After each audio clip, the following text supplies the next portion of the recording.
Hey, everybody, welcome back. I'm Ian. I'm Chris. I'm Patrick. And we're the Fate Boys. Gentlemen, episode 6. How do we feel about that? Dude, we're making it. Like, we've been getting some really Steady. good feedback. I'm really appreciative of everybody who's taken the time to listen and to reach out to us and let us know what you think. It really means a lot to us. And if you're hearing this episode, and this is your first episode, please, we want to hear from you. Please let us know what you think. We value it. It helps us really dial stuff in. And yeah let's get it. We want to make it just as entertaining for you as it is for us. Absolutely. So, episode 6, we're sticking with the Fate jar. And the next person to get fated is Mr. Ian Shaw. I'm so excited. So, we're going to pass him the jar. Jar of Fate. All right. Now, Ian, make us proud. Ding, ding, ding, ding, ding, ding, ding, ding. Just get up in there. Just really in there. Just mix it around. All right. Let's see. What do we got? Why am I so cool? Well, perfectionism is the term for today. It's really too bad that none of us have any experience with that never had to deal with whatsoever. It's amazing. And we were literally just talking about this like earlier. We hinted at it. Yeah, last episode. Like a recurring theme in our lives, maybe? As a motif, as they might say. Be why it ended up in the jar. So perfectionism. All right. Well, you drew it, so I want to see what your perfection shows up to your be. Your perfectionism is showing. My perfectionism is showing. Well, the first is it perfectionism or perfection? Perfectionism. Okay. Perfectionism. Good distinction. I mean, we can go into multiple different versions of how we look at it. I think the first thing that comes to mind for me when I hear that is I think about it from my artist identity. Absolutely. I think the hardest thing for an artist to do is to know when something is ready to release, and the struggle to just put it out there, even though it will never be finished fully. And that's something that I feel like with my music, I've had to work towards. And simultaneously, I've also put out what I would deem as imperfect work because of how excited I was to share it. And my best friend, Dan Molly, who we'll definitely have on the cast as well as a guest, he and I had a hip hop group in high school that extended into our college years, called Ideology. It was I.D.eology because it was Ian. So cute. We're talking about our way of the world. Nice. And we had a track on it. And it was so much fun. We had so much fun together. But what also happened in that dynamic, we got to grow a lot as people, because he and I would get into these heated discussions and arguments around how and when we released things and when something was ready. Dan, much more of a perfectionist than me, I would say. No disrespect, Dan, but he would work something to death when I thought it was already done, like 5 iterations ago. And so as a producer, that made him fire, because he was just so in the weeds with every little small EQ and shifting and changing the timbre of the snare or something like that for like hours, and just trying to get it in his mind perfect, right? And I think what that does is it steals away the rawness or the realness of what it is that you're working with as an artist. Like we were talking about this last night around the fire, around authentic is really what people want from artists, I would say, is they're wanting to feel something real. They're wanting to have a real connection. They're not wanting it to feel calculated and curated and dialed to a certain degree. And I'll even combat myself in saying that, and there's a lot of devil's advocate that could be played here too, is if you go to a 3 Michelin star restaurant, you're wanting that curated, perfect experience. So that brings in, right, what you're talking about of like, it's overworked. You want authenticity, which I think is implying imperfection, right? Or is there something about us being human? But yet, I guess the question I'd ask you, or ask the any of us, is like, what would perfect look like? What does that mean? And yet there feels to me almost there, I think part of why are we perfectionists, right? And it feels like there is maybe a goodness put it simply, to desiring something more refined, more of a higher level. I mean, we talk a lot about these like higher concepts that somehow are affecting our lower physical experience. I think there's a bridge here between what you both are bringing up. You So love Ian, bridges. I do. He's a bridge builder. You're an Bridging architect. skill. Yeah, bridging skill. Bridging There skill. you go. Love it. So I'm hearing from Ian the importance of authenticity in terms of delivering real art. And I'm also hearing from Chris that there's a reason why human beings strive for some kind of perfection. And what I'm seeing, the bridge between those two is, where is that ideal coming from? Is it intrinsic? Like, for instance, I think of Jimi Hendrix's creative process, or we'll keep it with us. I'm sure you guys, when you're creating music or a design or a work of art, I tend to have a very clear idea of what I'm striving for, even if it's not fully finished in my head. And that's where the ideal is coming from. Whereas perfectionism could really hamstring my creative process and my ability to be authentic in it if that idea of perfection is coming from outside of myself. So if I like you that. you said you're really clear about like what it is that you want. Usually, And not always. I don't know how you feel about your technical talent, but from my outside perspective, it looks pretty good. Thank you. So, have you executed something to the full degree of what it was that you were clear about, and how did you feel about that?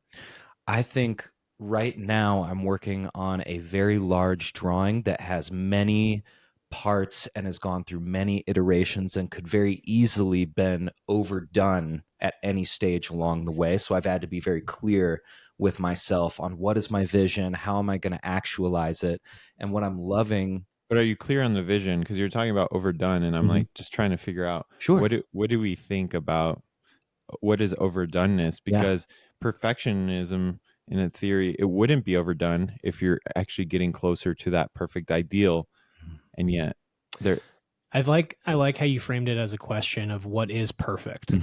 Yeah. And I think that's a rich well of spice for us to Nice. See, my eyes are blue. to cultivate, because I think it looks different for everybody. But I also feel like there is a agreed upon way that we can judge or orient ourselves to looking at something as perfect, like a well executed clay pot or a perfect meal or a perfect, like there's a balance that happens using other proven methodologies. Like if you look at cooking, for an example, you have it broken down by acid, heat, salt, sugar, like, and it's a balancing act of all of that. If something's out of balance in that, it's not going to be quote unquote perfect, but there's a method that you can use to quote unquote attain, I'm using lots of quotes, attain Freaking lasers. perfection around that thing that you're trying to bring in. Like there's the mark that you're trying to hit, because that implies if something's perfect, that means that there's an alignment that you're trying to land. If you're a gymnast and you're trying to land a particular double handspring, backflip, whatever, there is a way to do it well where it was perfect. Tens, tens of tens across the board, or you messed up some aspect of it, and so you'll get a lower marking. So there implies that there is a line that we either as a society or as a group or a smaller entity that says, yes, that was executed with perfection. So there's a common understanding about what the ideal is. And so where does the ideal come from? And that's where, to me, what perfectionism is so interesting is it kind of brings into the relation to how I see like archetypes. And I think we've talked maybe a little bit about it, and we'll probably talk more about it in the future. Oh, we're going to. That's But like, for sure. Easiest simple example is like a circle, perfect circle, right? Like we all know mathematically there's such thing as this perfect circle, but like no one's ever drawing a perfect circle. It doesn't exist in nature. And so yet, Patrick's really good at drawing. He draws this really sick circle that he does all he can to draw a circle. I'm going to be like, dude, that's like fucking perfect. And but I think probably the negative implication around perfectionism is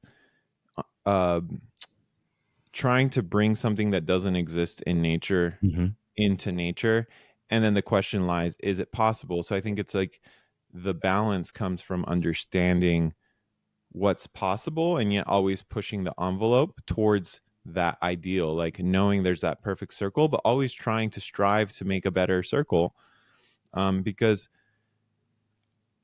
this would bring up to me a topic around beauty, which would be another thing to explore, Hell because yeah. that's a Yes. very rich topic. And I think She looks we're perfect. always She looks talking about, perfect. Mhm. we use nature as a reference for beauty, because we're seeing that beauty actually replicates, still imperfectly, mathematical reflections of Golden symmetry ratios. and things that are like exist in perfection through concept, or math, in this higher Yeah, that ethereal method of realm. judging something against it, like we're using something to prove it, like it follows the golden mean or the golden ratio. So it's showing that relativity that we learn through and from nature. And so art that meets that standard tends to be more pleasing to the eye. And And Chris, when you said you're bringing an ideal down into nature, you're also bringing it down into culture, which brings me back to what Ian said when you're trying to hit a mark. And I thought of the word market. So especially with cooking, like you can be as authentic as you want, but it has to be tasty and delicious and you have to elevate totally. the components from nature Mhm. up, but then you're also bringing the ideal And how is it down. being received? How is Yeah. it being received Yeah. by the people who are your audience, your intended audience? I think that's a really good point, because I think not only is there a mark that you're being judged by or holding to whether or not you landed something, but it also implies other. It implies sharing it. And so my last album that I put out as a solo artist, as a rapper, because I've been in a lot of different groups as well. What's the name of it, Ian? Name of the album. Mhm. This is why I'm bringing it up. I labeled it, put it out there, and hope that they like it. It's the name of the album, because it includes tracks that I've been working on for 12 years, like that I'd never released, that I just kind of had in the Deep cabinet. cuts. Yeah, and it needed a place to B-sides. go.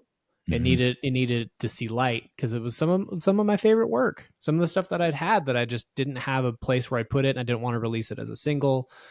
And there's a fear in any art that you're going to put your heart out on a display and people are just going to shit all over it, and they're just going to throw mud on it, Love the and haters. and not really get or recognize what it is that you were trying to do with it.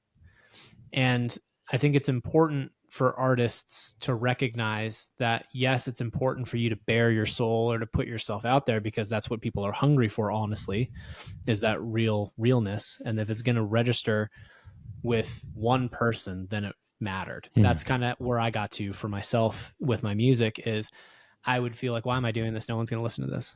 No one's going to care. No one's going to hear this anyway. So why does it matter? And then I got to a point where, like, it matters to me.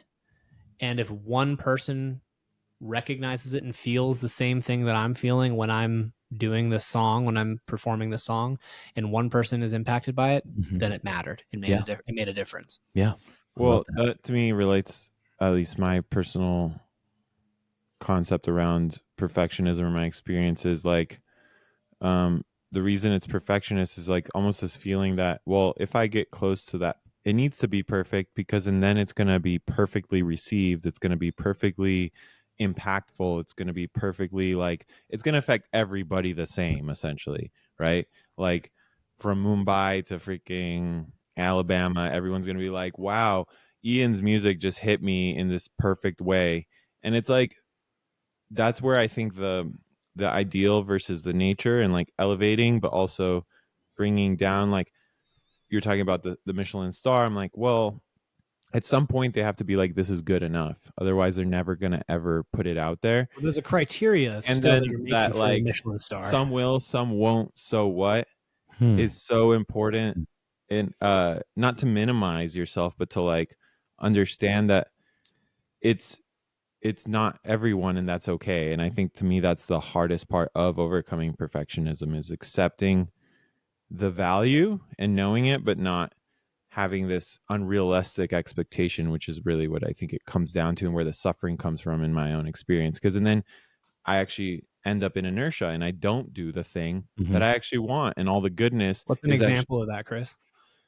For you, like in your experience, you said like suffering through I it. mean, you're talking about putting out albums. I've never put out a single album of my Oh own. shit! I've been in like 2 bands. One, we never played a show, and then I like moved countries, so I was out of the band. And then another one, I wrote most of the music, and we played one show, and then we kind of broke up, and it was like, but I've never gotten to that point of like, oh, I just need to put it out there, because every time I sit down, I'm like, well, today I'm feeling death metal, and tomorrow I'm feeling jazz, and I'm just not going to record this or put it in a concept. And I finally have a little bit more direction and clarity. I think that's really important, is to have that, but also not allow it to trap you. It's almost like a balance between having boundaries and barriers that keep you moving, but not enough that it's like smashes you. I like that.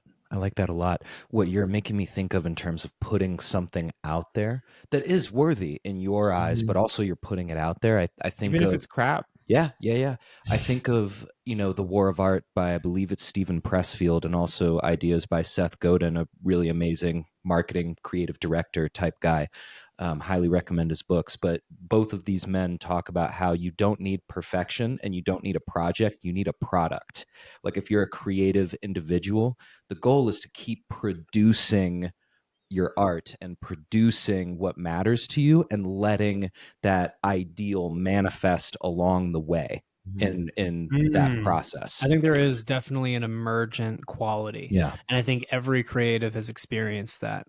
Because when they're playing, when they're just in play, if you're a chef and you're in the kitchen and you're playing around with different flavors, they're like, all right, I want to do something that's inspired by star anise. Let's go ahead and play around with that. And that's where the ideas come And from. then you bump into some like a jar of cinnamon and then some clove falls in there and you're like, oh, cardamom. that was an interesting hit that I wasn't thinking about before. And I also think that perfectionism also has this way of corrupting the joy of that play.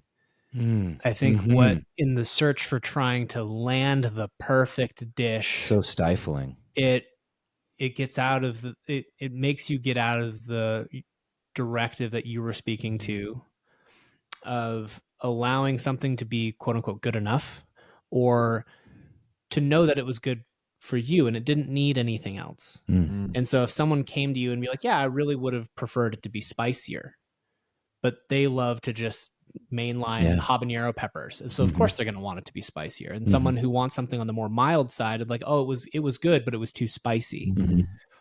You know the level of spice you wanted it to be.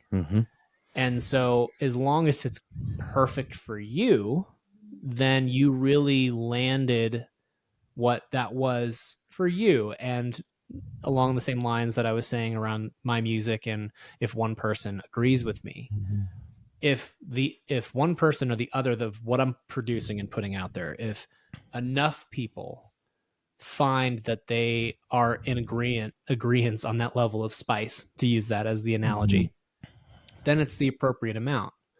I feel like if I have a Teflon tongue, or perfect amount, right? If I have a Teflon tongue and I can handle spice for days, and I just am lacing this with spice, right? And 99.9% of people go, yep, hate it. Is that an imperfect dish? Or is it perfect because I wanted it to be that level of spice, even only 0.1% of people can deal with it? Well, it depends like what your outcome is, desired outcome is. Like, do you want to make a dish for yourself, or do you want a dish that sells? And I liked what you're saying about like that's product, great. I love that. because I think there's this concept around like, especially when we're thinking like art versus, perfectionism happens in art, but it probably happens everywhere else too. But like, as you were talking, I was like, well, as long as you have the budget for R&D, whether that's money or energetic internal, right? Like you're always researching and developing to make a better product. Just because, Bayer puts out a pill that helps with something, they're still trying to put money into figuring out how to make it better. I'm thinking a lot of the feedback loop between yourself and your intended audience. And when I was in art school, I had to learn that you don't want to ask just anybody for feedback on Oh what my you're God, making. that's so So true. now I'm very fortunate and blessed to have wonderful friends in my life who I go to you guys because you help me see myself. It's my job to know myself Gonna and give you the real. like what my vision is, what wants to emerge from within.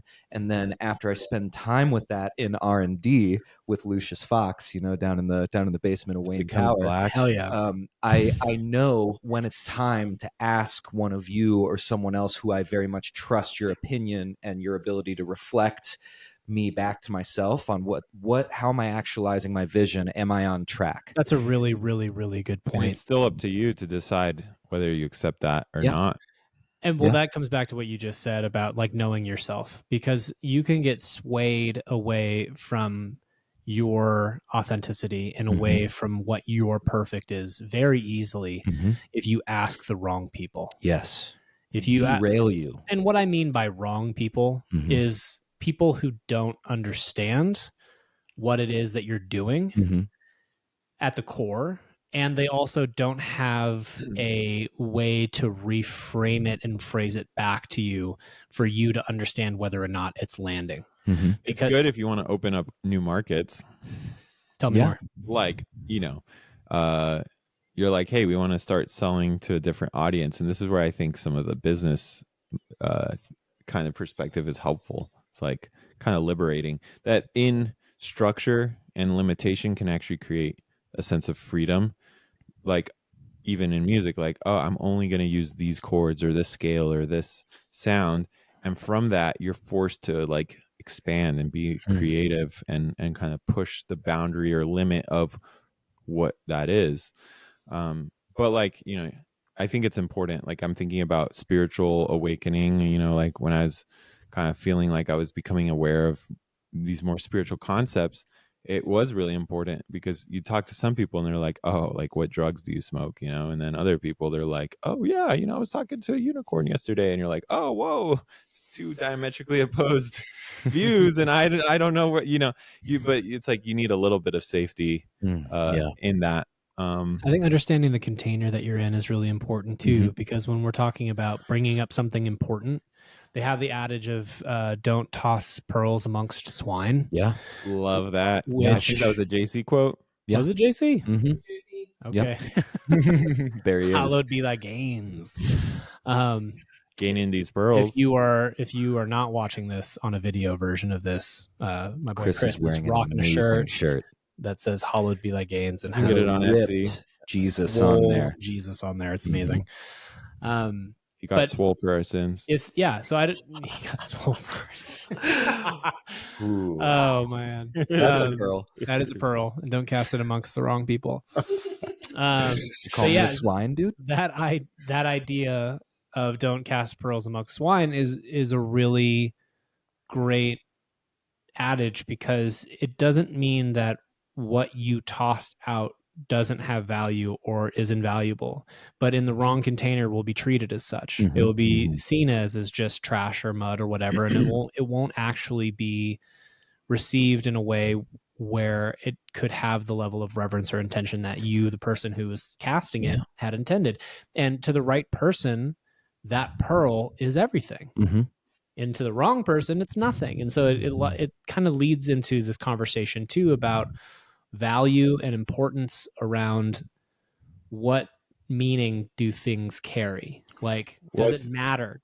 Does like the music that you make, does it matter? The art that you produce, does it matter? I like the pearl though, as you're talking about. I'm thinking, well, the pearl's still a pearl, right? It's just the value or the understanding of the value that it has. That's what I mean. Like it doesn't, in and of itself, it doesn't have value. Well, I would say in a sense, yes. Like the pearl is representing, in this case, I would say, my understanding, like the closest thing to perfection, and then it's a matter of whether you can capture it, see it, or if it's the right container. Yeah, and I think that is exactly kind of the opposite side of the coin that I'm tossing at it here, is people who are worried about putting something out in the world because it's not perfect, it doesn't matter at all. But you caring about it matters, and the impact that it could have matters. But in and of itself, it doesn't. And so people who are so fear ridden and restricted by that idea of perfectionism, keeping them from actually producing or putting their art out or putting the food that they want to make out or uh, being a singer. Like, and there's so many examples of inhibitions of feeling fear around, I don't want to do this thing that I love and the joy that it brings me because of how I'll be perceived by the rest of the world. And you see that oftentimes with so much with art. There are people who are like bricklayers or construction workers, and they really love to sing and actually have a beautiful voice, but they know they'll just get like read for filth by their people. They don't have the right outlet. Right. And they're surrounded in that scenario of like, they have this pearl and they're surrounded by swine. Not to say that the people they're around are bad people, but they're just not going to, not the audience. It's not going to appreciate. You have to move yourself out of that container. I was going to say, to bring a little bit of like empowerment, as sad as the bricklayers might not have their right container, it's actually would be good for them and for the world for them to like push themselves in outside of that comfort zone or woe is me, to find the right outlet. And it's going to be hard. Like, what really helped redefine and kind of relieve the pressure that like perfectionism has on me was one of my mentors and teachers. He wrote a book called You're Not Perfect the Way You Are.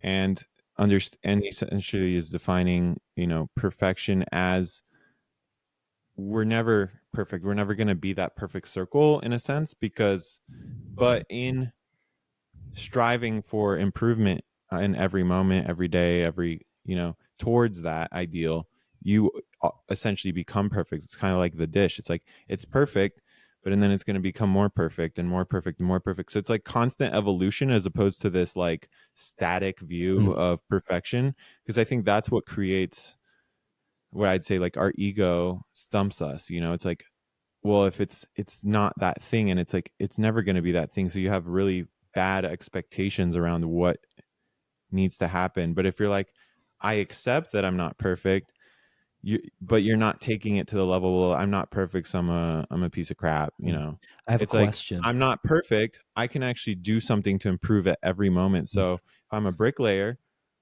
as hard as it might be, I can actually strive to create an environment where I can sing opera. Or even myself, I'm like, woe is me, I can't meet the right musicians. But it's like, it's up to me to really work on that every day and at least give it a shot, because if that's something that you value and that's important to you. And because it's understanding that like, it's a pearl to me, but I know that pearl does need to, like, there's value in me putting that pearl out there and finding the right people, because and then that's creating value for them, which is going to create more value for the world, and then ideally the world's a better place. We were just watching Kung Fu Panda 3 last night, and I was watching it from the astral realm. I saw it. He fell asleep within the first 5 minutes. But he had seen it before. I had seen it most recently, I think like last year, which I was sleeping on it. And then Patrick hasn't seen it in its entirety yet because we were falling asleep. It was like 1 a.m. But there was a pearl of gem of wisdom in there. There's so many. Shout but out they Jack were Black. They were setting it up where the Shifu, the teacher, Dustin Hoffman's character, was setting up Poe, Jack Black, the panda, to teach his fellow kung fu brethren in martial arts. And he's like, they know way more than me. Why am I the one who's teaching? And he's just like, no, you teach. You're the dragon warrior. You go ahead and you teach him. And he fails miserably. And so he's feeling in his feels about it. And he was talking to his teacher and he's like, yeah, of course I knew you couldn't do it. He's like, what, you set me up to fail? He's like, no, I set you up to do something that you're not good at and you've never done before. He's like, well, why would you do that? He's like, if you only do things that you know and are good at, you will never become anything more than what you are right now. And I just got chills just saying that. Like, you will never be more than what you are right now. And so if any person is dealing with a situation in their life where they feel like they don't like their current situation, you have to do something that is uncomfortable, that you don't feel confident in at all, because that is what is going to be required of you to get to that next stage of your life where you're actually going to start realizing your potential. Mhm. You have to be comfortable in that discomfort. Potential has been on my mind since we started talking about this, because I think when it comes to intrinsically sensing what is your ideal of perfection for you, I think of, your unmanifested potential. And I wanted to ask you both if you have had any kind of clear vision of your perfect self or potential, or something like that has carried you towards your striving in this life. Short answer, yes, question mark. Mhm. I think that it's changed over time. I think when I was younger, I had this idea of perfectionism, of where I would be when I was 30. When I was 15, thinking like, oh, when I'm an adult and I have all my stuff together, where am I going to be? And thought what perfect looked like. And then you grow, you move, you suffer, you go through challenges, you go through internal death, you go through experiencing death in the real world of things that you love dying, people in your life dying, dreams dying, and these things reshaping in a way that change your perception around what is perfect and what that ideal is. But to your question directly, yes, I feel that it's so important to have a vision like that, because otherwise, what are you doing? Are you just hanging around, doing life by anything calling you? letting life kind of just drag you by the analogy, like drag you by the neck beard, like you're just like not having any sort of agency to the point, or any sort of driver. Like, what are you here for? What really lights you up? Why aren't you doing more of that? Look at your excuses, look at your justifications, and start unpacking them and turn them into action steps. Because ultimately, I feel like if people were really honest with themselves, they have something that they're avoiding that they know would bring them a better experience. The golden shadow. And again, we're going to have a whole episode about this because it comes up every single time, but fucking health and fitness.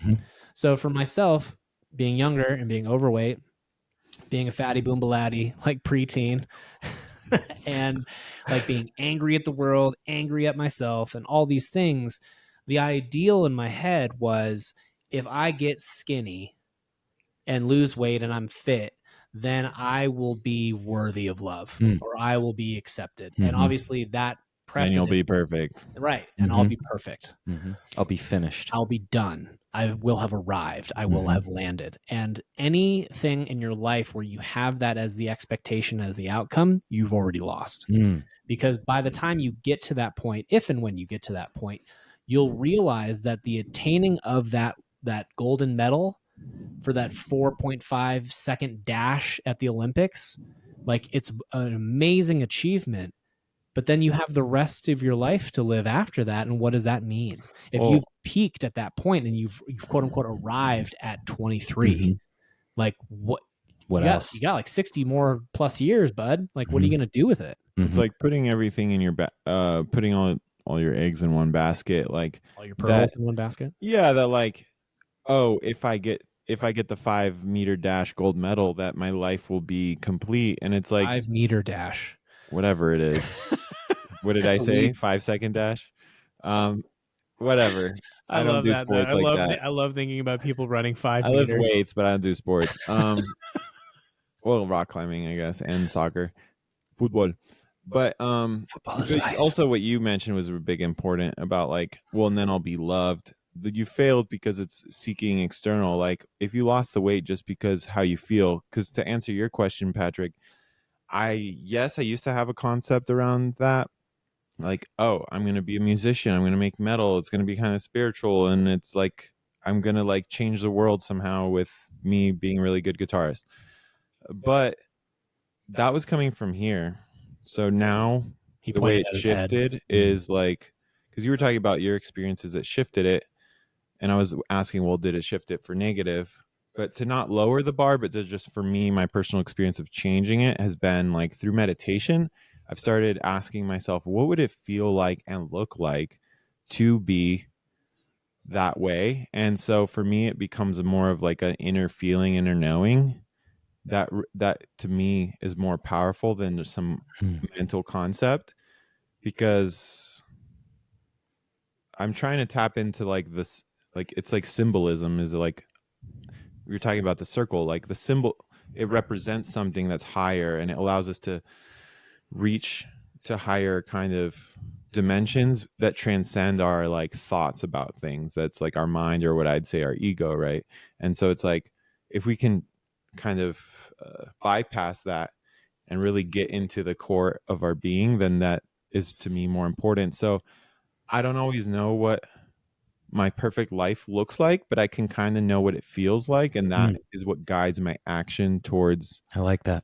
whatever it is I need to do next. Felt sense. I thought of you. You mentioned the external ideal.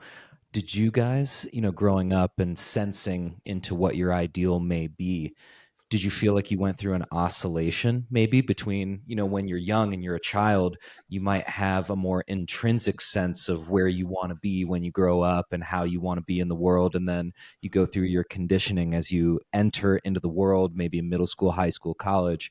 I felt like I went through a suffering of an externalized ideal that took me away from my intrinsic sense of higher self embodiment, and then only to come back around more recently into like, no, my original blueprint was guiding me all along, and I can lean back into trusting that. I think I'll be the bridge this time. Yes.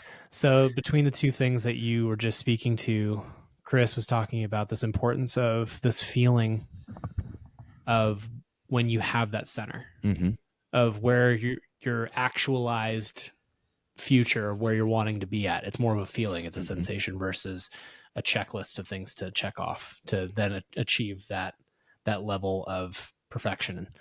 And when you remove yourself from that blueprint to learn what it is that the blueprint is. So I think the important... Did you say taking yourself away from the blueprint in order to get a better understanding of it? Correct. I love that. Because and this is tying into kind of the hero's journey, which is definitely in the Jar of Fate, because we can go into a whole episode on that. But that's part of, I think, of what you're speaking to is you have to leave the Shire, Frodo. Like you have to get out of your comfort zone. And like I was saying in the earlier analogy of like, you have to do the thing that's uncomfortable if you're ever going to want to progress. Otherwise, you're never going to be anything more than what you currently are. Pointing at you, Samwise, you got to leave. You have to get out, and you have to. And the reason why got pushed out of that garden is you have to recognize. You have to recognize what's calling you, the thing that is driving you to have that understanding. I think the call is the same for everyone. Is they have this the Eye of Sauron? Yeah, sure. Well, duty, like the sense of like responsibility to yourself for your personal growth. There's call to adventure, this longing that you feel, and you have to cross this threshold that you've never crossed before in which to get there. And if you haven't ever allowed yourself to think of that as possible, then you're going to stay exactly where you're at. You're not going to actually experience that. And I love the way that you framed it, because when we come into this physical place, in my understanding of it, is we already have everything that we need internally. And what we do is we spend the rest of our life trying to remember that. Yeah, we are already complete. And we go through this experience of getting attached and latched on to these different identities and ways of being in the world to then understand what it is to surrender them, to come back to our true sense of really who we are. Surrendering to the blueprint. I would add a caveat though there, that my perspective is that footnote. Yeah, I'm gonna let you finish, but always comes back. That I'm gonna clap back. that there is a true sense of growth, actually, though, because I What agree is a with. true sense of growth? So I agree with what you're saying. Like when you're a kid, you're like you just have this sense, but you're just being, and there is You're a just sense of like being. immaturity. So I think it's like we need to leave the Shire and understand there is this To crazy understand stuff going why. on. But and then shout out to my kitty, and then We have a black cat crawling over the couch yeah, right now. this is His very name's cute. Jasper. He's amazing. He's distracting though. So yeah, you leave the Shire, you realize that there's these crazy fire mountains and war going on, and it's not what you thought. But and then once you understand reality, then you can choose like what it is that your mission is, or where you fit in, and what you can do You have to around that. consciously choose your blueprint. Well, Like it's there, but then you have to it's kind figure of out like why you're there's choosing fate, it. and then there's like now that I mean, to use Lord of the Rings, right? Like it kind of felt like fate pushed him, like Mhm. just put the ring in his hand. Mhm. And then once he had it, he had to decide if he's going to be the dude, or Right. if he's just going to be like, here, I'm going to give it over to someone else and let the world fall to darkness because I didn't actually choose it. That's why I think that story is so profound, because it speaks to humanity in such a really fundamental way. That kind of understanding of the blueprint, and I love the way that you reshaped that, because there is an immaturity when you're younger. You don't understand why you know what you know. Yeah. So when you they don't go have that perspective back to the Shire, essentially, they're able to really enjoy it because they understand what's outside of it. That's what I mean. They Beautiful. understand why. Mhm. They understand why they are the way that they are. When you come in, you don't know. You have to go out to see the outside scape of it. You have to understand the scaffolding to understand how the whole thing is built. And then once you have that awareness, if you do the work and you can recognize that, when you come back home to where you always were, you have such a deeper awareness and understanding of it that you've gained and you've matured and you've grown from. Yes, my producer, honey love. Frodo predestined to leave the Shire and come back?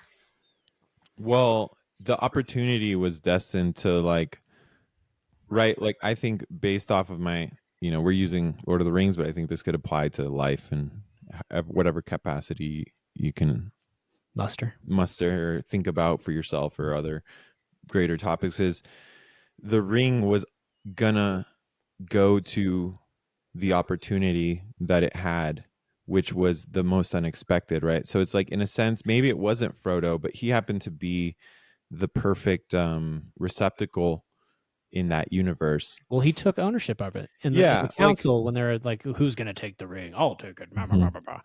And they're arguing it over. He stepped forth, and that goes back to levels of will. The way I see it, right? There's the will of the ring. There's the will of I mean, this is like extended universe understanding, but there's the God of the will of Eru and God, and then the Valar. So there's all these wills happening, but it's like which one's stronger, which one, and how are they functioning?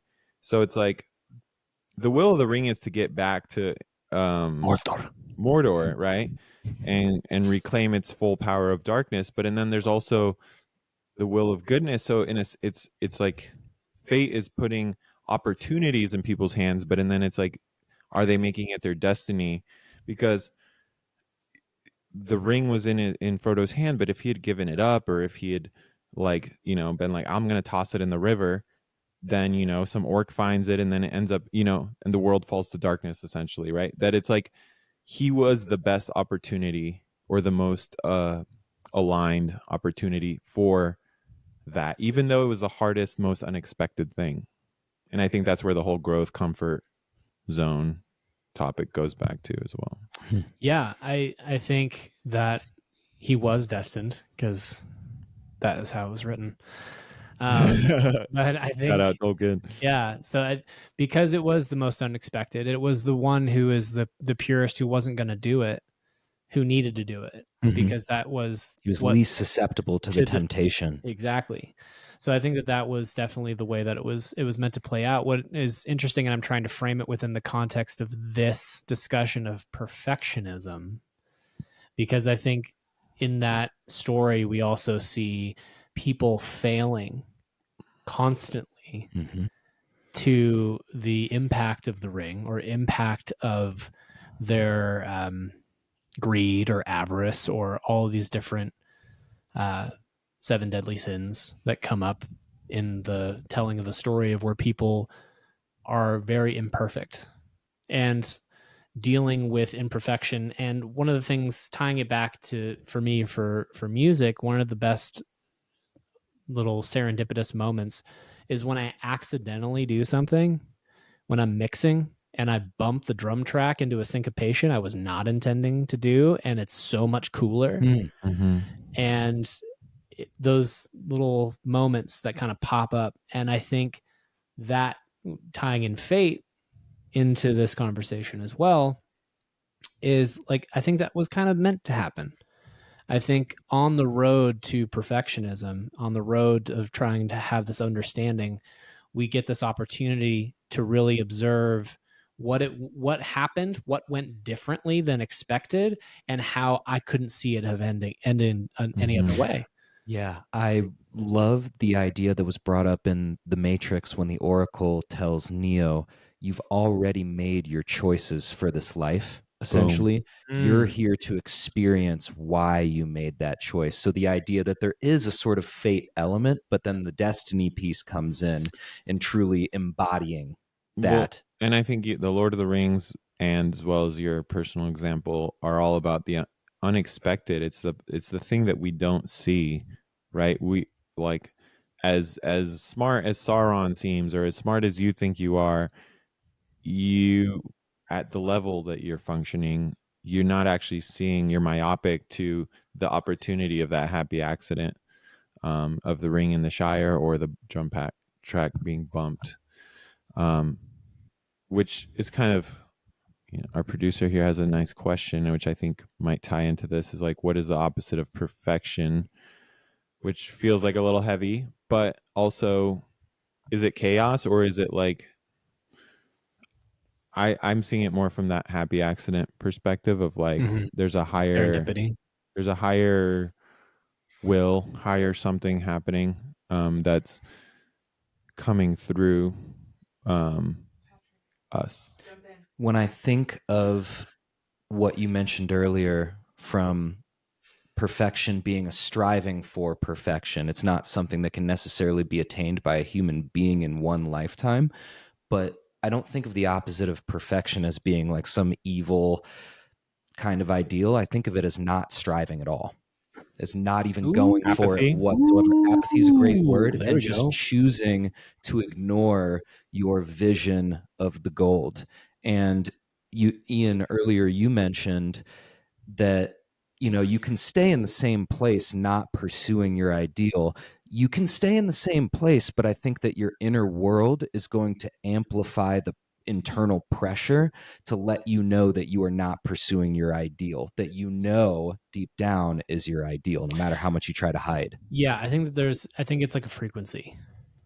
I think that it's attuning to a particular wavelength of being in the world.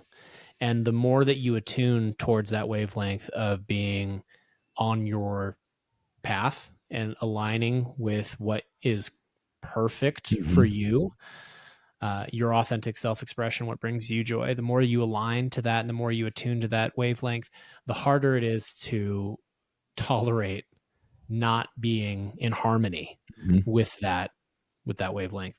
And I think what happens for a lot of people is they turn the radio knob to a different frequency. To ignore that, because like you're saying, the pressure cooker builds when it's something that's strong as like your core heartstring of what it is you're supposed to be here to do. If you're ignoring it, you're turning that frequency on the dial, for all the old school cats out there who know about turning a dial to a different frequency on a radio, because it's not an MP3 player or iTunes or Spotify streaming. Back in my day, turning it to 89.6. But like if you're turning it away from it and you are being distracted by another thing, numbing yourself. That's what I was going to say too, is like you are either choosing to ignore it by putting yourself in a situation where you're too chaotically preoccupied with whatever it is to even hear it, or you are choosing a frequency that's dampening the sound, so that way it feels like a hum more so than a roar. right? Well, so that's where my understanding and experience and what feels true to me around this is, and I like the word that I used earlier was opportunity. Right, like the opportunity was put in Frodo's hands. Like I think fate will always give you opportunities because we have that free will. Like you said, like you can constantly check out, be negligent, but I think there will always be these moments that are like forks in the road that you get a choice. And I mean, maybe you have a choice at all times to like choose. You But I think always there, do. in my experience, life has these like bigger moments where you're Sure. like, Crossroad moments. this is like an important choice point, you Mhm. know, a checkpoint around, am I really going to start aligning with that, or am I going to continue to change the frequency because I don't want to leave the Shire? There are a ton of opportunities. I think what you're speaking to is those opportunity choice points that get presented, where you literally are asked the question. You're sitting across from somebody in a cafe and like, do you love me? And you knew for several months that it wasn't going to work out. And now you're faced with that direct question of like, do you Can't hide anymore. you continue in this situationship with this person because you don't want to hurt them? Or are you honest in the moment and you're like, actually, I like the idea of you and I don't think that this is going to work, and let that crumble. That's like a moment where you're presented with an opportunity, but it's a moment where you can't run from that decision anymore. You either do or do not. You choose a direction, and that's going to have implications depending on what you decide to do. But you always have the opportunity to shift at any moment. And I think that that's something that so many people forget. I've definitely forgot it in my life. And I felt like I was so beholden to my situation that I couldn't find a way out of it. Everything has a recourse, everything has a consequence for an action, but you always have that ability to make a different choice in every single moment, even especially when you screw up and you go down the wrong path for a while. You can go shit. Sorry, I didn't mean to do that. But you can go back, and depending on the severity of the choice point that you're talking about, Chris, when you're getting to that fork in the road where you either go left or right, there is a response to going left or going right. Because I think there are that I say there's choice points because it feels like there are certain doors that will close or remain open. Right, 100%. But fate's always trying to get you to grab a hold of your destiny. And I'd rather grab destiny before the cosmic 2x4 has to come in and really so much better let me know. Since you just came through your Saturn return too, you know what it feels like for the cosmic 2x4. Like, what suck are you going to embrace, you know? I mean, I've always loved that. Like, choose your hard. Yeah. Like, losing weight is hard. Being overweight is hard. Choose your hard. You know? Yeah. I really like the idea of the golden shadow, because in many ways it's even scarier than the dark shadow.